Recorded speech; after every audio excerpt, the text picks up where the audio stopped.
Nagpipitong panggulang na batak sighang ko ang pagpaslang sa aking gaba. Napagtulugan siya na dalaking diba.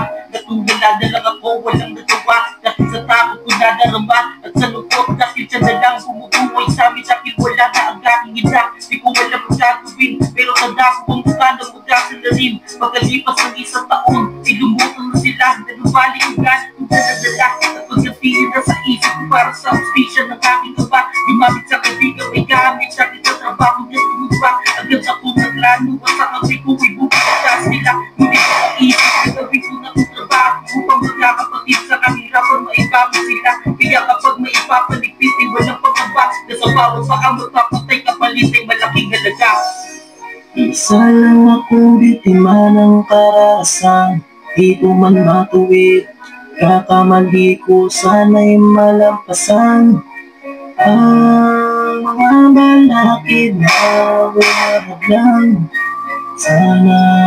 Sana ako ay maintindihan. Sa pagkitili, naging kanubasa. Wala na kahit katiling na awa na sa bawat kalapit ko ay may papatak na naman tungkol sa kansada. Ang mga luwa sa mga maiiwang pamilya ng biktima. Alam ko masama na ako, pero mas masama sila sa panigil ng iba. Ngunit pinagkagakot ako, mabuhay ko sa dumating na babae ng mga sabi ng mga tao. Magbuong-buo at nagbaranggang sa akin na pagmamakal na totoo. Pinunod pa siya na akong tumigil sa aking trabaho. Ngunit nang makabuo kami ng isang siklingin nakikusap ako sa aking gabubos. Baka pwede ko nang makuha ang sila ko nakapundo. At kakalas na ako at takigain mo na kung ako makapagbago para sa mag-ina ko. Ngunit meron parang pasahin ay ngunit pinakabaw at hindi ko walang nakasama. Sharing ng super, may paalaga sa aking masawa. Sabay natin sa buo at sige sa salitang pagkakapuli na to. Pagbalik ko makadala ko na ang halayaan sa talagang kailangan sa pag-umpisa. Ibang minatang na mo magkagawasan ko yun. Kasi na maging ngunit paano lumabas na takalas. Ang anak ko ay grabe yung mag-iyak, hindi mapatahan.